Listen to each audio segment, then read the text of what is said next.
ආයිබෝන් ආදරණීය දරුවනි ඔන්න මම අද ICT4U වෙතින් ඔබට කිව්වා වගේම මෙහෙයුම් පද්ධතිය 8 වෙනි කොටසේදී සඳහන් කළ ආකාරයට මේ යුටිලිටි ප්‍රෝග්‍රෑම්ස් වල ඊතුරු පාඩම් කොටස රැගෙන ආවා. ඒ කියන්නේ මම කතා කරන්න බලාපොරොත්තු වෙන්නේ disk partitioning, formatting සහ defragmentation කියන කොටස් තුන. හොඳයි මේක O level සහ A level ICT කරන දරුවන්ට විශේෂයෙන් වැදගත් වෙනවා. අපි බලමු පාඩමට ගිහිල්ලා.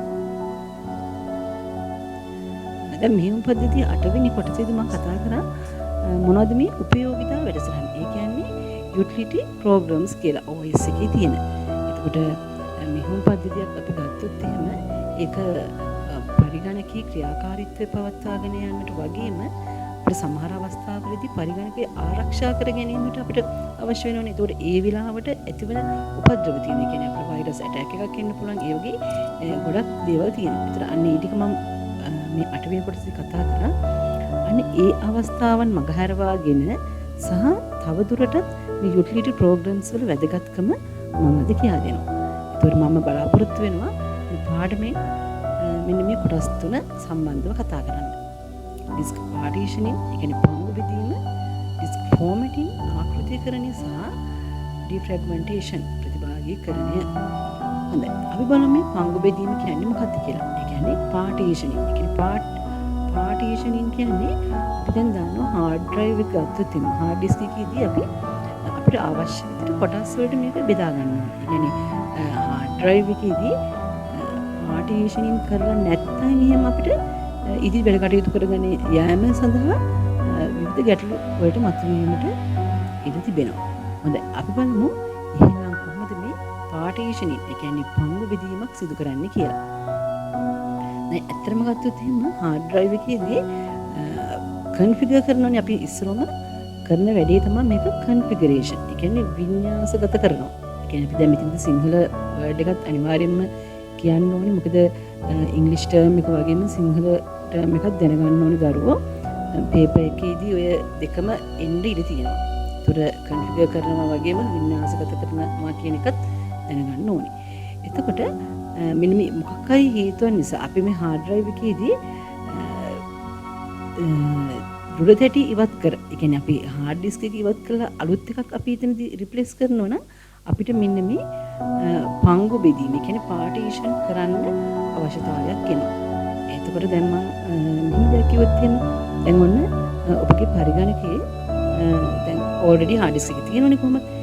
ඒක අපි හිතමුකෝ දත්ත ඔයාගේ විනාශ වෙලා තියෙනවා කියලා. ඒ කියන්නේ මොකක් හරි වෙලා කරප්ට් වෙලා හරි මොන හරි වෛරස් ඇටැක් එකක් හරි මොන වගේ හරි දෙයක් වෙලා තියෙනවා. නමුත් අපිට ඒක රිකවර් කරගන්න පුළුවන්.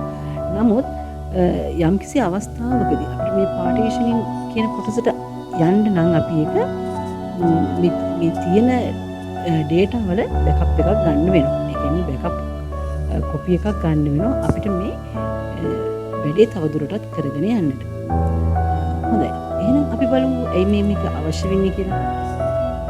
ඒ කියන්නේ පරිගණකයේ තැන්පත් කරන දේවල් වෙන්වෙන්ව තැන්පත් කරගන්න තමයි අපිට මේ පාර්ටිෂන් කරගන්න සිද්ධ වෙන්නේ. ඒ කියන්නේ දැන් අපි කෙලින්ම hard drive එක ගත්තොත් අපි C1 විතරක් තියාගෙන අපි C1 විතරක් ඔක්කොම අපිට අවශ්‍ය කරන දේවල් දාගන්නේ නැහැ. ඒ කියන්නේ අපි system files අපිට අවශ්‍ය කරන අනිකුත් files and folders ඔක්කොම අපි එකක දාගන්නේ නැහැ. එහෙනම් මේක ඊටාම අවධානයෙන් සහ වගකීමෙන් කරන්න ඕනේ මෙන්න මේ partitioning වැඩි.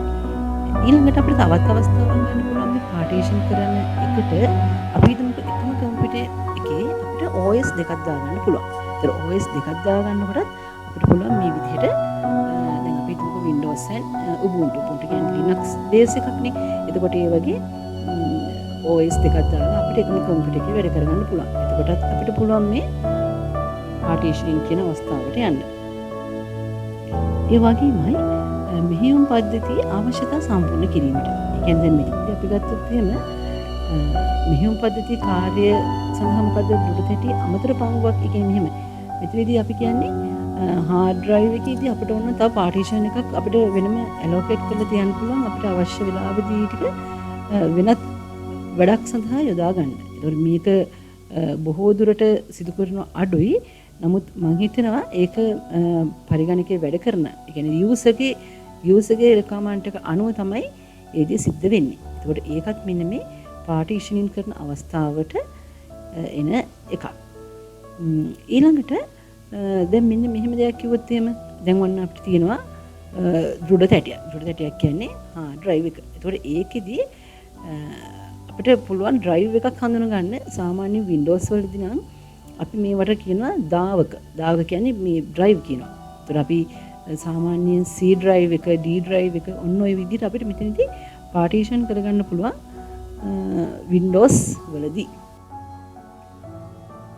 හොඳයි. එතකොට මේ Linux වලදී අපිට එන්නේ එතන C සහ D ඔන්න ඔය වගේ අපිට මේ පාර්ටිෂනින් එන්න එක root directory එකේදී තමයි අපි root directory එකක් කියලා තමයි එතනදී සඳහන් කරන්නේ. ඒකට ඒක දරුවෝ හොඳට මතක තියාගන්න ඕනේ Linux වලදී අපි මේ දේ පාවිච්චි කරන්නේ නැහැ කියන එක. හරි. අපි ඊළඟට බලමු ආකෘතිකරණය. ඒ කියන්නේ disk formatting. දැන් format කරනවා කියන එක නම් මම හිතන්නේ දරුවන් අහලා ඇති. ඒ කියන්නේ අපි hard disk එකක් ගත්තත් pen drive එකක් ගත්තත් අපිට අපි කියන මේක format කරන්න ඕන කියලා. දැන් ඉස්සර නම් අපි pen drive එකක් ගත්තොත් එහෙම format කරන්න ඕන. නමුත් ඒක දැන් එහෙම කරන්න අවශ්‍යතාවයක් නැහැ. නමුත් අපි hard disk එකක් ගත්තොත් එහෙම hard disk එකේදී අපි එකවරම අපිට දත්ත අපි කියන data save කරන්න බෑ. මොකද ඒක අපි format කරන්න ඕනේ. ඊළඟට තමයි අන්න අර වගේ දෘඩ තැටි වගේම නම් මේ තැටි කියන්නේ අපි දන්නේ compact disk තියෙනවා, සැනලි මතක flash drive තියෙනවා. ඒ වගේ දේවල් format කරන්න ඕනේ. නමුත් වර්තමානයේදී නම් pre-formatted විදිහට තමයි අපිට මේ වෙළඳ පොලේ දකින්න ලැබෙන්නේ මේ flash drive. ඒකට ඒක already format කරලා තියෙන. ඒක දැන් ඇත්තටම කියනවා userට අවශ්‍යතාවයක් නැහැ ඒක format කරලා use කරන්න. එතකොට අපිට පුළුවන් මෙන්න මේ විදිහට අපේ hard drive එකේදී drivers system එකේදී මේ C එක select කරලා format කරගන්න. එතනදී අපිට පුළුවන් අපිට අවශ්‍ය කරන drive ටික select කරගන්න. ඊළඟට disk formatting එකේදී අපි කතා කරන මෙතනදී තියෙනවා මේ අපේ hard drive එක පංගු බෙදීම කියන්නේ partition කරන්න පෙර සහ මේක බෙදාගත්තට පස්සේ ඊට පස්සේ මෙතන තියෙනවා format කරාට පස්සේ. ඒතර මේ වගේ දැන් මේ වගේ graphically ළමයාට මේ images දෙනවා. මොකද මේක අපිට ඇත්තටම physically බලන්න අමාරුයි. මේක hard drive එකේදී කොහොමද partition කරාට පස්සේ තියෙන්නේ? කොහොමද format කරාට පස්සේ තියෙන්නේ කියලා. ඒක නිසා මෙන්න මේ වගේ clusters සහ tracks වලට බෙදලා ඉගෙන ගැනීම පහසුව සඳහා මෙන්න මේ වගේ දේවල් පෙන්වු කරනවා.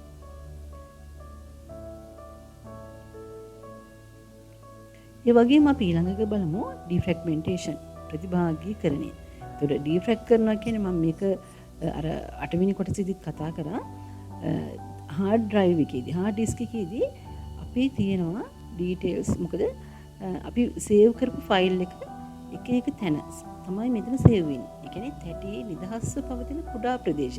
ඒ කියන්නේ අපි අපේ file එක අපේ file size එක ලොකුයි නම් මේක හරියටම එකම තැනම save වෙන්නේ නැහැ. එහෙනම් අපිට ඒකෙදි කරන්න සිද්ධ වෙනවා එක එක තැන තියෙන කොටස් ටික එක තැනකට ගන්න. එතකොට මේක ඛණ්ඩනයක් විදිහට තමයි අපි කතා කරන්නේ. ඒතකොට දැන් මෙතන defragmentation එකේදී සිද්ධ වෙන්නේ තැන තැන තියෙන, ඒ කියන්නේ ඛණ්ඩනයේ හේතුවෙන්. ඒ කියන්නේ මෙතන දැන් මේ ෆයිල් memory location එක තියෙනවනේ. එතකොට ඒක එක ළඟ නොපිහිටන අවස්ථාවකදී එක තැනකට ගැනීම තමයි මෙතනදී කරන්නේ. නැත්නම් මේක තැන තැන තියෙනකොට අපිට වැඩි වෙලාවක් යනවා අපිට අවශ්‍ය කරන ෆයිල් එක රීඩ් කරන්න. දැන් මට අවශ්‍ය කරනවා නම් මගේ පරිගණකයේ තියෙන ෆයිල් එකක් ටග් ගාලා රිට්‍රීව් කරගන්න. නමුත් ඒකට වැඩි කාලයක් යනවා නම් ඒ යන්න එක හේතුවක් විදිහට අපිට බලා ගන්න පුළුවන් මේ මෙතනදී මේක හේතුවක් වෙලා තියෙනවා කියලා. එතකොට මෙන්න මේ වගේ රූප සටහනකින් අපිට කියන්න පුළුවන් මෙන්න මේ විදිහට තමයි මේ ෆයිල් එකේ තියෙන මෙමරි එක එක තැන්වල ස්ථානගත වෙලා තියෙන්නේ කියලා. ඒතර මේකත් එක්තරා ආකාරයක අපේ පරිගණක කාර්යක්ෂමතාවය පහළ යාමට හේතු වෙලා තියෙනවා. ඒක විතරක් නෙවෙයි හේතුව. ඉතින් අපි දැනගන්න ඕනේ ඒක නිවැරදි කරගෙන අපේ කාර්යක්ෂමතාවය මේ හේතු නිසා වැඩි කරගන්න. එතකොට අපි දන්නවා ඩිෆ්‍රැග්මන්ටේෂන් එකක් කරනකොට ඒක අපේ සිස්ටම් එකකින් තමයි කරන්නේ. ඒතර මේක ඇවිල්ලා ඒ සිද්ධ කරන්න කලින් සහ ප්‍රතිභාගීකරණයට පසු කියන්නේ එතකොට අපිට පේනවා මේ ෆයිල් ලොකේෂන් එක, ඒ කියන්නේ ෆයිල්ස් තියෙන අපේ මෙමරි ටික හැම ඒ ඔක්කොම ටික එක තැනකට ඇවිල්ලා තියෙනවා. ඊළඟට Linux එකේදී නම් ඇත්තට මේ වගේ දේවල් සිදු වෙනවා අඩුයි. මොකද එහෙම වෙන්නේ Linux operating system එක ගත්තොත් එහෙම මේ ෆයිල් කැපැසිටි එක අපි දැන් හිතමුකෝ අපි ෆයිල් එකක් සේව් කරනවා කියලා. ඒතකොට ඒක වැඩි ඉඩක තමයි මේක අපිට වැඩි ඉඩක් මේ සඳහා සලසලා දෙනවා මේ Linux OS එක හරහා. ඒතකොට මෙතනදී අර ඩිෆ්‍රැග්මන්ටේෂන් වගේ මේ අලුතින් ආය අපිට යුටිලිටි ප්‍රෝග්‍රම්ස් අවශ්‍ය වෙන්නේ මේ වැඩේ කරන්න. හොඳයි. මම අද කතා කරේ මේ OS එකකදී යුටිලිටි ප්‍රෝග්‍රම්ස් කොච්චර දුරට අපිට වැදගත් වෙනවද කියලා. එතකොට ඩිස්ක් ෆෝමැටින්, පාර්ටිෂනින් සහ ඩිෆ්‍රැග්මන්ටේෂන් කියන කොටස් තුන තමයි මම කතා කරේ. හොඳයි. තවත් දවසක මේ වගේම වීඩියෝ එකකින් හමු වෙන්න බලාපොරොත්තු වෙනවා. එතෙක් ඔබට සුබ දවසක්.